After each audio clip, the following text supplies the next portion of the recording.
Global convention centre లో నారా భువనేశ్వరి అవార్డులు అందుకున్నారు. ఎన్టీఆర్ ట్రస్ట్ ఎండి హోదాలో ప్రజాసేవ, సామాజిక సాధికారత రంగాల్లో చేసిన విశేష కృషికి గాను పురస్కారం దక్కింది. నారా భువనేశ్వరికి డిస్టింగ్విష్డ్ ఫెలోషిప్ 2025 పురస్కారం అందజేశారు. అటు ఎక్సలెన్స్ ఇన్ కార్పొరేట్ గవర్నెన్స్ విభాగంలో హెరిటేజ్ ఫుడ్స్ కు గోల్డెన్ పీకాక్ అవార్డు అందజేశారు.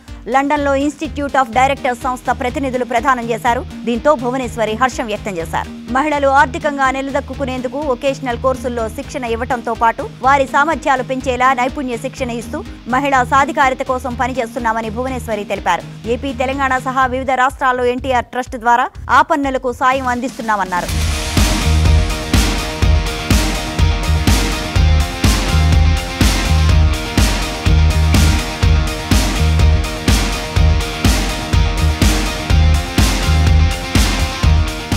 చూస్తూనే ఉండండి విజేత న్యూస్. మా ఛానల్ నచ్చినట్లయితే లైక్, షేర్ అండ్ సబ్స్క్రైబ్ చేసుకోండి.